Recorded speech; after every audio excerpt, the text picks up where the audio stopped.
Hello, everyone. Welcome to week six. I just now forgot what week we're in. Um, and today we'll be talking more philosophically about the foundations of the approaches that we'll be following in this semester. So if you are noticing kind of the progression of this class is understanding self, and then understanding what ties all of the approaches together, some introduction to integration, which ultimately is your goal as a therapist. I think that's ultimately kind of where everyone's going to end up, is to be some sort of integrated practitioner. Then last week we covered CBT, in some ways to show uh, some of the evolution and like where we're jumping off from. Because CBT is inherently not systemic, as I was sharing with you, and it has different philosophical bases. So today we'll be talking about social constructivism and postmodernist foundation. So I'm going to be talking, like I said, a lot about philosophical groundings. So here are four philosophical assumptions about um, like postmodern approaches or just practice in general. So I'm going to be talking about ontology, which is the nature of reality. Um, Epistemology, which is what, how do we, what is knowledge? What do we consider knowledge?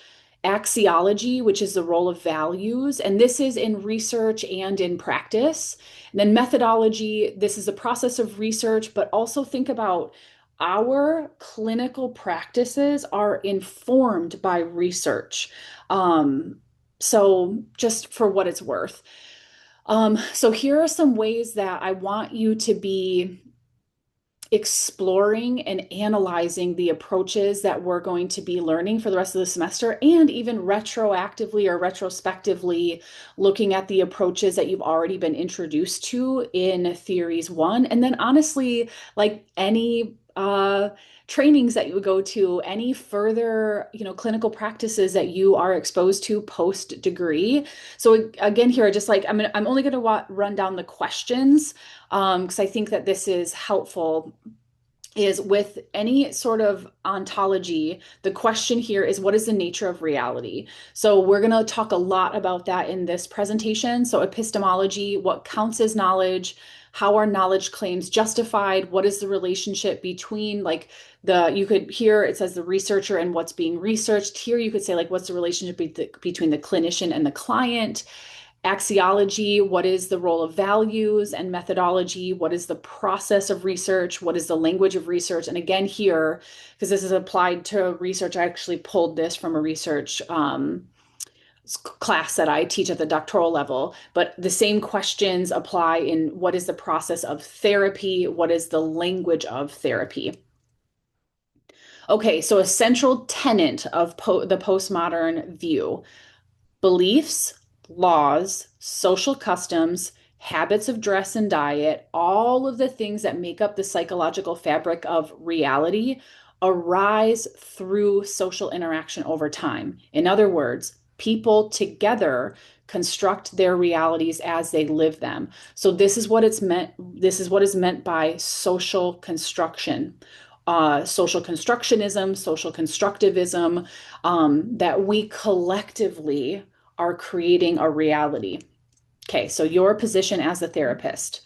We take on what's called a not knowing stance. So this replaces any predetermined view of how the family should change, which in some ways, like if you think about like structural family therapy, for example, that's a pretty, though it's flexible and I think it is adaptable, at its core, there's a belief that there's like a specific structure, a specific hierarchy, specific boundaries that should be in place for a healthy family. So think about like that juxtaposed to, for example, a structural family therapist. So we take a collaborative posture. The positionality is, I am the expert of the process of therapy. You are the expert of your life. We need each other for this relationship to be successful and for you to reach goals. So all participants examine their belief systems, including the therapist, by which different family members and the therapist view reality. So you're not like sharing with the clients being like, my position on this is something that you're just aware of in your own, consciousness.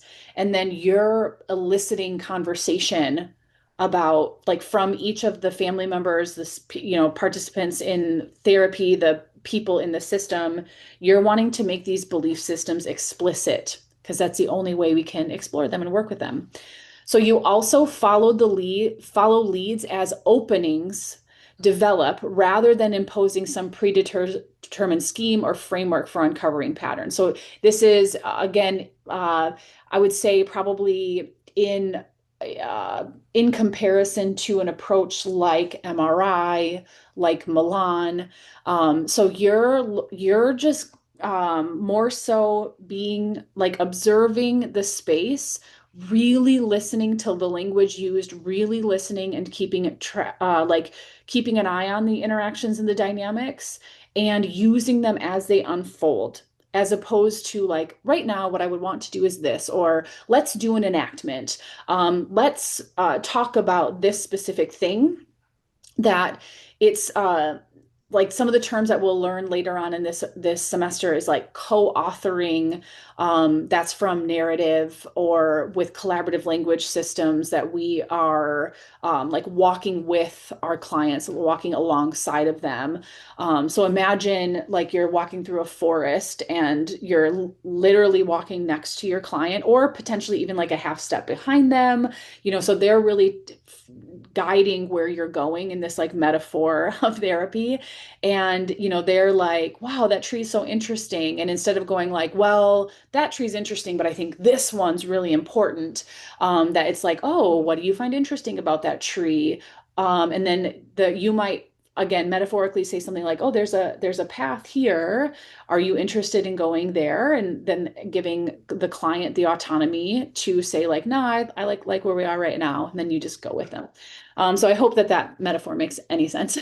So third, after each family member has considered their own assumptions about the world that form the basis for their meanings given to events, the family and therapist come together in a conversation to co-construct new views of the family's reality and develop new options its members might pursue. So here again, you're eliciting conversation about attributions, of people's behaviors, their own worldview, their own positionality. And then ultimately, what you're wanting to do is help co-construct. So that just means like with the equal partnership of the family members, equal partnership of each of the family members, a shared reality, a new kind of language, and then at the end of the day, like a new way to navigate the struggles or whatever brought them to therapy. So instead of concentrating on the origins of problems, the therapist turns together with family members to finding workable solutions. So this is particularly relevant to solution-focused therapy. Solution-focused therapy focuses very little. I won't even say focuses. Solution-focused therapy gives little airtime to origins. A lot of postmodern approaches are very present based and then looking forward. So it's again very different from like Bowenian. That's like, hey, let's go back 3 generations and talk about some of the stuff that may have influenced this. Postmodern is more like here and now, examining larger systems, larger impacts. And then when the history comes in as information to contextualize what's going on now, but we're not necessarily examining it. It's like a piece of information that helps us to navigate building solutions for what's going on right now. And then there's an assumption of shared expertise among all participants in the therapeutic process. Okay, So, a collaborative therapy is ultimately what a postmodern approach is. So, therapists who practice from this perspective strive to open and make their invisible thoughts visible. We're going to talk at length about this in collaborative language systems. So, this is where you are like sharing what's going on in you. This is an approach that I take with my clients where let's say that they share a story or something, and I'll say, something that came up for me as you were talking about this, or something came up for me as you were talking about this. Would you be interested in hearing about it? And I would say like 99% of the time, the client's like, yeah, what were you thinking? And so this is where you are an active participant in the conversation while still centering the client. So again, this will make a lot of more sense when we cover collaborative language systems, and we'll do that in detail. But therapists are conversational partners who accent issues being linguistically constructed in the here and now. So again, like my client's sharing a story, something's coming up for me, and I'm going to ask permission or consent to share it. So also in a collaborative approach, there's co-construction of the meaning of the presenting problem. And problem here is in quotations, not to like diminish or dismiss like the reality of a problem. It is in some ways kind of denoting the subjectiveness, the subjective nature of what the problem is. So because I guess in many ways it's a challenge to like this absolute truth of like this is the problem, and the recognition of the social construction of problems. So the problem determines the system, which family members are touched by the problem more than the system determines the problem, which is the more traditional family therapy view. This is very prominent in narrative therapy, again, a very postmodern approach. So I'm going to read that again. The problem determines the system more than the system determines the problem. So we have to separate the problem and the system, which is a cornerstone of narrative. That's the concept of externalizing. So again, getting ahead of ourselves here, maybe priming you for some language, but at the end of the day, with a collaborative approach, what you're trying to do is like disentangle the family members from the problem, that they're not one, they're not inseparable, they are very much entangled with one another, and we got to figure out how to unravel that. Therapists in this postmodern collaborative approach view themselves as learners and the clients as knowers. So you are going into this with a big, big dose of humility. And yes, you are the expert of the process of therapy. You have trained for years for this. Are gaining an advanced degree for this. And you are still in this humble position of, I do not know everything simply because I know communication strategies or theory, or I know how to assess. So I don't ever want to diminish or dismiss, minimize the learning that you've done. I also want to encourage you to have this very humble stance of, I have so much to learn and I am going to stay curious. Okay, so this is for you to go ahead and pause on this slide. And if you want to read this, maybe put it in a takeaway or anything, reflect on this in any of your weekly, discussion or papers or anything like that. But this is just a focus on using a linguistic perspective, and like try it out if you'd like. So pause here if you want. All right, so types of integration and eclecticism. I stand by what I said about eclecticism, and I'm going to deepen. So I'm gonna weave that into postmodernism as well. So there are three. So I talked about various types. This is some more language around different ways to integrate or be eclectic. So theoretical integration is ultimately taking two approaches and having it create a single coherent approach. We talked about that in 2 weeks ago's presentation.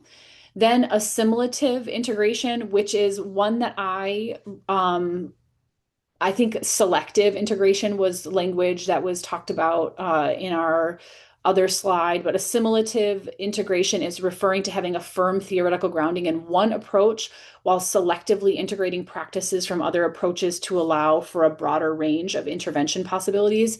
This is what I would say I do, and this is what I would guess many of you will end up doing. Then there's technical eclecticism, where you draw freely from techniques of various theories without significant concern about theoretical underpinnings. You focus on identifying interventions that are likely to work for a specific client with a specific concern in that specific moment.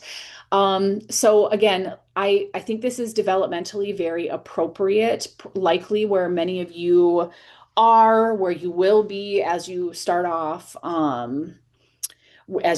practicum and as you're entering into your associateship. What I will say is I encourage you not to stay here, because those theoretical underpinnings, that understanding of how theories work together and how interventions from theories make sense together, and being able to articulate why you're using something when you're using something with a theoretical underpinning, from my perspective, is an advanced way of doing this, and I do think a place that you should aspire to be.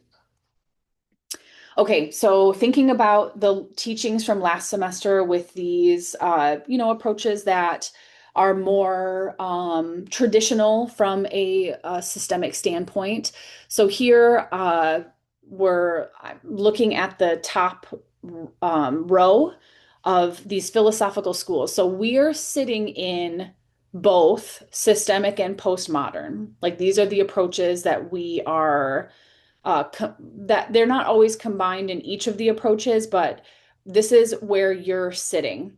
So you have definitely learned some modernist approaches. We learned one last week, or delved a little bit more deeply into one last week. Systemic is the core of our field. And then postmodern is in some ways like what would I say, like a branch off of systemic. Um, so just looking at these of how reality is, how truth is understood. So from systemic, it's contextually informed. Postmodernism, there are multiple coexisting truths. We'll talk about pluralism and multiplicity, giving you some of that language this lecture. So reality from a systemic standpoint is contextual. Again, it emerges through systemic interactions. No one person has unilateral control. And then reality is co-constructed from a postmodern standpoint through language and social interaction. It occurs at individual, relational, and societal levels.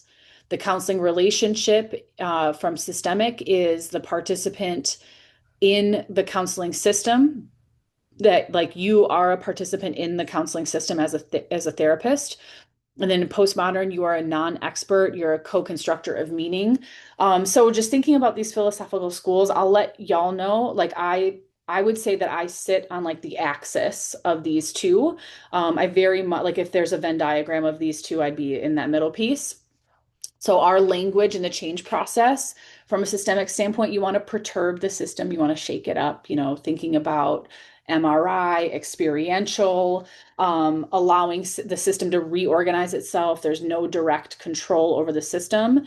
From a postmodern standpoint, you want to facilitate dialogue in which clients construct new meanings and interpretations of their experience. Associated schools, systemic, so our field, and then some approaches that fit into postmodern, what you're learning this year or this semester: solution focused, narrative, collaborative language systems, feminist family therapy, a multicultural approach. So hopefully that helps kind of differentiate some of the things that you learned from last semester and then coming into here. So postmodern assumptions. So these are every theory has an assumption. Every approach has an assumption. Every philosophical stance has assumptions. So if you're going to practice from any of these approaches, these are going to be these assumptions come with you. So the human mind does not have access to an outside reality independent of human interaction. Therefore, objectivity is not humanly possible because it involves another human. All knowledge and truth is culturally, historically, and relationally bound, and therefore intersubjective, constructed between people. What a person experiences as real and believes to be true is shaped primarily through language and relationships. One of the things I never remember where I say these things, but one of the things that I find beginning therapists kind of get stuck in, struggle with, is finding, particularly when they're working with children. So for those of you who have practicum or who will have practicum placements at like schools or just like with kids, is they will also talk to parents or maybe, you know, adults, teachers, coaches, like some other individual for collateral information. And the kid will have one story and the like adult will have another. We tend to default to the adult. And then we put on like our investigator caps and we're like, but what is the actual truth here? And if I can impart anything um, into you, I don't know if that's redundant. If I can impart anything, I want you to lean into multiple realities, that a kid's version of a story is just as valid as an adult's. So you're not looking for the what actually happened. I don't believe that that is a good use of your time. And I think it really can negatively affect your, even if not overtly like your therapeutic alliance, it can erode like trust within the relationship from your end. So that's my little aside here where I'm just encouraging you to really lean into that, like relationally, socially constructed truth and all of that, or reality. Language and the words used to describe one's experience significantly affect how one's identity is shaped and experienced. So you're going to see one very common factor among these approaches that we'll be covering over the next several weeks, and it is the importance of language. It is powerful how we talk about things, how we talk to ourselves, how we understand and explain things. Very, very powerful.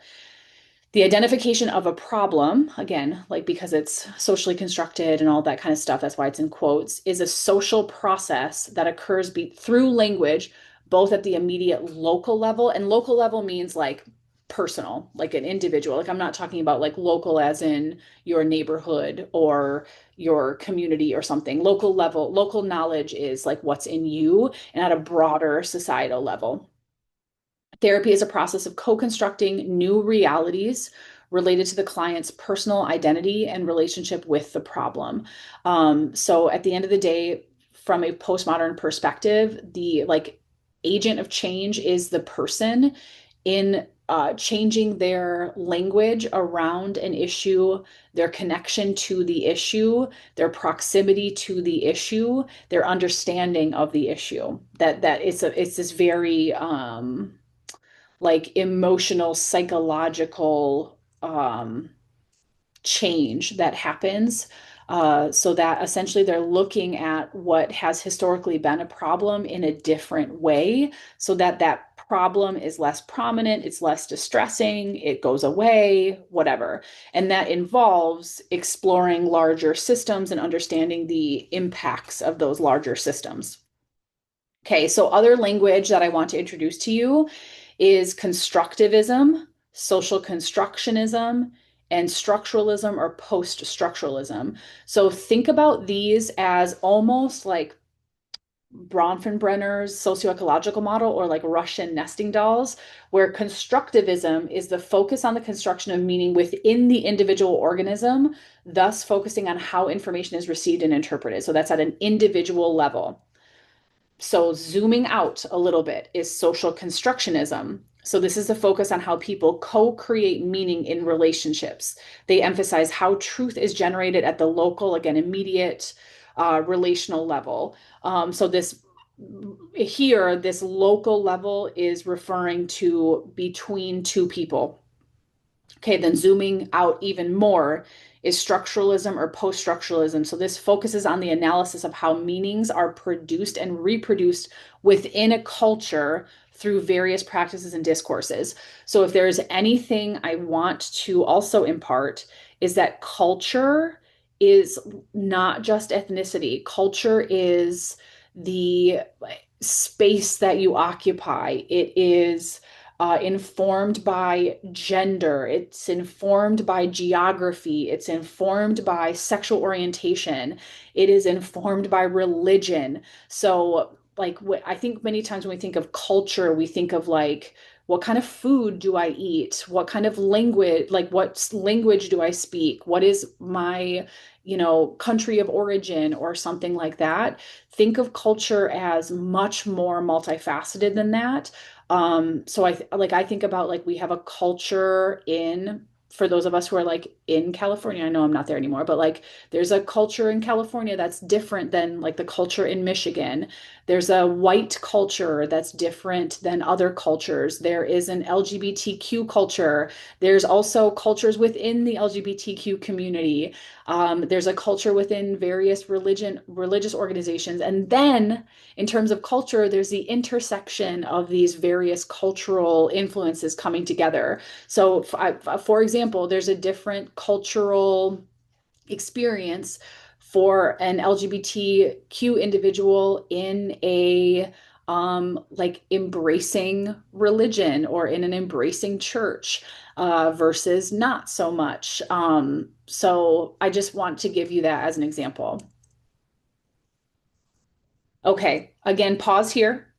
And if you would like to take some time to just reflect on some of the things that you're reading about this week and some of the things maybe that I'm talking about. Also, this is helping you to better understand you as a professional and where you lean theoretically, why you might lean there theoretically. So here's just another invitation to pause and reflect. Okay. So let's talk a little bit about modernism, postmodernism, and evidence-based practice. So first, we're going to talk about evidence-based practices. If you have been at Alliant for any period of time, you know that evidence-based practices are critiqued, and there's some skepticism around that.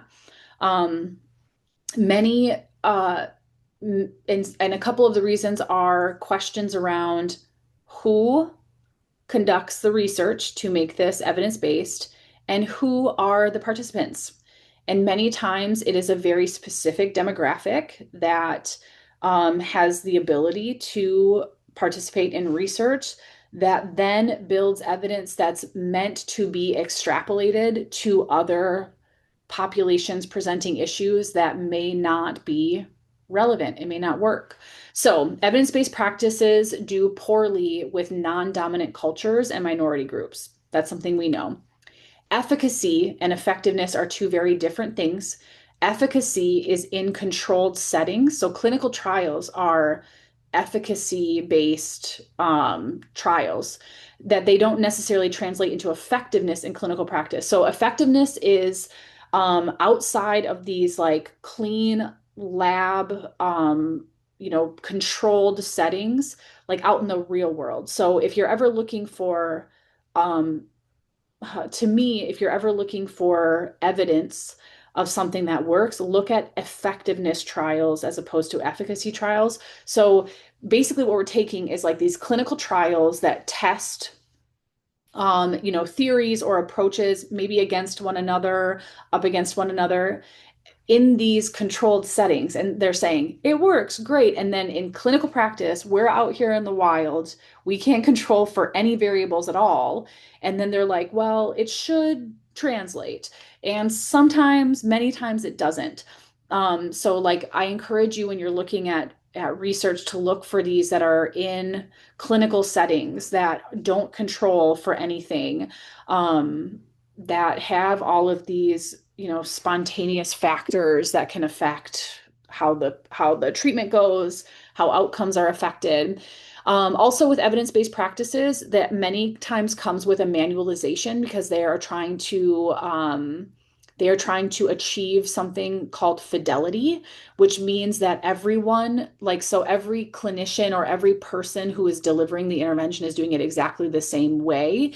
So that, like, individual, because what they're trying to control for is individual characteristics, which we talked about in our lecture several weeks ago. Like, that's a really difficult thing to control for. Because even if, I say the same exact things as a clinician, another clinician, I might just have like a better fit with my client. They might just feel more comfortable with me. Um, so anyway, so manualization may or may not improve outcomes. That's not necessarily determined. And then empirically supported treatment might or might not be more effective than other therapies. So empirically supported treatments are specific treatments for specific presenting issues. Um, so like EMDR for trauma, contingency management for addiction. That's what empirically supported treatments mean. So there's also arguments about what should constitute as evidence, that epistemology, what should constitute as research, the axiology, the methodology, and what components of therapy should be validated. And this is validation in terms of like reliability, validity, like research terms, not like validation in terms of an emotion being valid. Okay. So our approach to evidence-based practices is inherently rooted in philosophies of modernism. So the modernist perspective is linked to reason, truth, and scientific improvements, which is not postmodern. These are philosophical stances that are the opposite of a postmodern approach. The notion of evidence itself might be widely or narrowly defined, but in the context of evidence-based practices, it refers to scientific evidence, which is very specifically defined. From a modernist perspective, the best possible research is that which is most likely to get an objective truth of what is happening in therapy, identify causal relationships. So again, an objective truth, not what we do. Causal relationships. We don't do linear causality. We do circular causality. And between these causal relationships between techniques and outcomes, with the attempt to eliminate other possible causes. So they want to increase internal validity and then be able to generalize these causal relationships to other populations and settings. That is trying to increase external validity. So in many ways, like, our field is not compatible with this approach. So postmodern approaches are generally qualitative in how they gather evidence. So you'll notice that only one of the approaches that we'll be talking about this semester is considered an evidence-based practice. And that is solution-focused therapy. And you'll see, like, one of these things is not like the others. And solution-focused therapy is from my perspective, the approach that is slightly different from the other ones that we'll be talking about this semester. So the ultimate goal of the research project may even be empowerment and the emancipation of participants from their current oppressed status, as the research process itself is intended to incite transformation. So just so you know, like, the evidence-based nature of approaches tend to be quantitative. So qualitative research, it's difficult to quantify it, which is why it's qualitative, and that's how it's difficult to, like, slap an evidence-based indication on postmodern approaches. So there's also the concept of complementarity. So this is not necessarily a core tenet, but rather an interpretation of postmodern's pluralistic, which ultimately means like multiple truths, and relativistic outlook, where different perspectives and ideas are seen as equally valid and mutually enriching rather than conflicting. So postmodernism emphasizes the rejection of universal truths and objective reality, allowing for the existence of multiple non-hierarchical viewpoints that can exist side by side much like different philosophical disciplines might offer unique insights that together form a more complete picture. The concept of complementarity highlights the coexistence of diverse and even opposing ideas within a postmodern framework, embracing the idea that a variety of interpretations can contribute to a richer understanding of reality, which ultimately is what we're trying to do in families. Is bring out these varieties of interpretations to try to make one that's a little bit more cohesive, or at the end of the day, at least one that acknowledges differing perspectives of various family members. Okay. So some components, like I told you, I was going to give you some language here. So pluralism is the belief in multiverses and multiplicity. There are as many ways to understand and experience the world as there are people who experience it. So I just talked about multiplicity here, plurality. Again, I was just giving you language and then a definition above this. And indeterminacy, which is ultimately the quality of being uncertain or vague. So also, one of the frustrations I think about learning postmodern approaches, I find that students like the concept of postmodern approaches.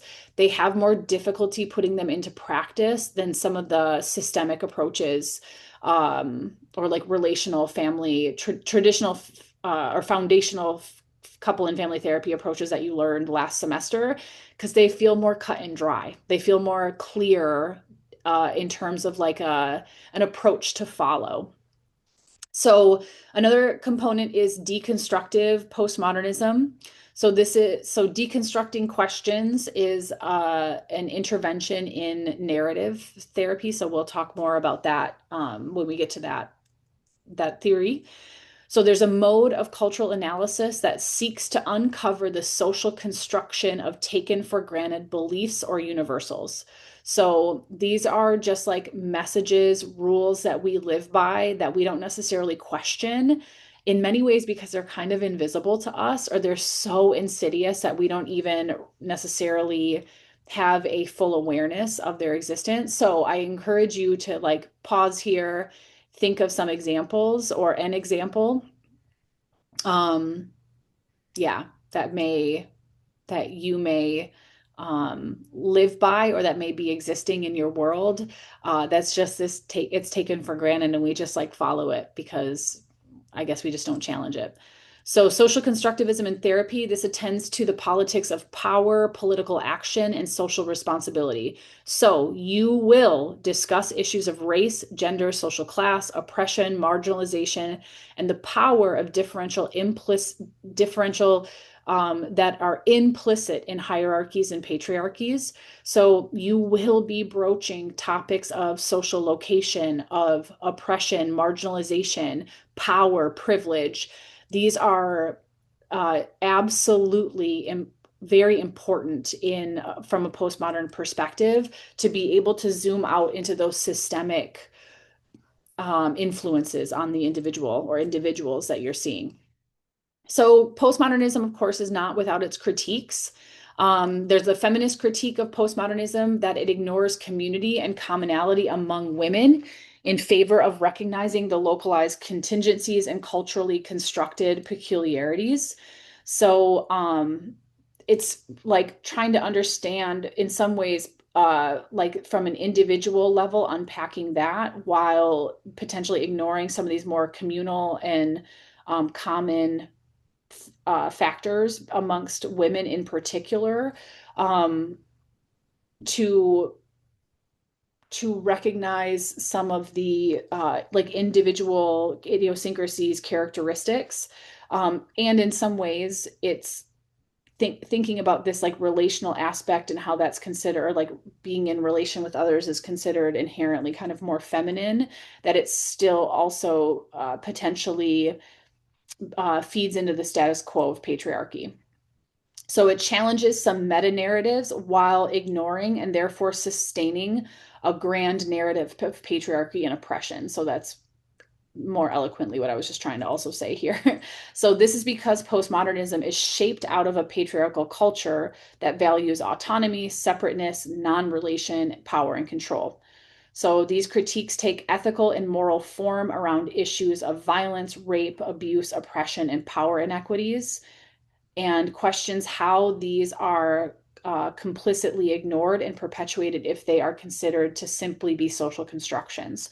So if we dismiss, it's in many ways what this is saying is it can feel dismissive of these very real issues if we simply say these problems are just socially constructed, that these are issues that very deeply affect individuals, and that it can feel dismissive if we're just saying like it's the language that you're using, it's your perspective, your perception of this, let's just change your perception. And this is in many ways, I would say, a larger critique of our field is that our field is not inherently set up for third order change. It is at best going to do second order change, which doesn't change any of these oppressive systems. So just, a primer for you of potentially some frustration around the limitations of our field as well. So it denies its own history and how the past is at play in the present. It diminishes its own creation and its source and doesn't subject itself to the same critique. So postmodernism came after modernism, and it is built off of that. It's built as a challenge to it. So we have to recognize our own roots in that way. It can embrace abdication of responsibility and a refusal to explain, discuss, negotiate, or justifies one's choices. It may not acknowledge how we affect one another. So if we're talking about again, abdication of responsibility, then where is that relational accountability? If all things are simply relative, what connects us? Rejection of truths may be a concern. And then I just have a note here of like Bowen understood this. If you go back and do some readings on the emotional system about this, like just inherent connection among all of us, this like vibration that connects us as a human race. So if reality is constructed through language and meaning does not exist outside of language, is there room for spirituality since it exists outside of the realm of human construction? So extreme forms of postmodernism can result in nihilism, which is ultimately the rejection of all religious and moral principles in the belief that life is meaningless. It's also a critique of it is that it's egocentric. It misses things outside of ourselves and applies a specialness to ourselves, which can ignore greater than me ecology. Okay, so just some of those critiques. And then again, coming back to this integrative perspective, we are unique, but we are connected. We are connected to each other through the web of relationships that constitute our universe. So this overall connection, when one suffers, we all suffer. When the world is poisoned, we are all endangered. So these are kind of some like tenets of a postmodern approach. We are connected to more than people. We're connected to the earth, the air, all that is known and unknown. We have some effects of intentional disavowal of connection. So some of these include racism, elitism, violence, poverty, hunger, illness, oppression, homelessness, nationalism, consumerism, patriarchy, spiritual poverty, ecological endangerment, and ruin. So these are all the effects that we've seen when we intentionally disconnect from one another. Okay, so postmodern in the therapy room. This is our last slide for today. We do not come into the room with no idea of pathology, dysfunction, or ideas of what should and shouldn't change. So just because you identify as a postmodern therapist and you embody this stance of not knowing, so like you have ideas, you have your perspective. So this is not possible. We have preferences, ideas, definitions, prejudices, beliefs, and hypotheses. And the goal in this work is to recognize those and to really work for those to not affect the therapeutic effectiveness and relationship. So postmodernism acknowledges that people we work with come with their own legacies, which are rich, valid, and as legitimate as our own. So this acknowledgement creates a space of relationship where mutual change is possible. Postmodernists acknowledge the sacredness of the work that we do. It is such a privilege to sit with people and hold space for them in their darkest moments with some of the most vulnerable information, with potentially information that only you and the person telling you know, like that's sacred.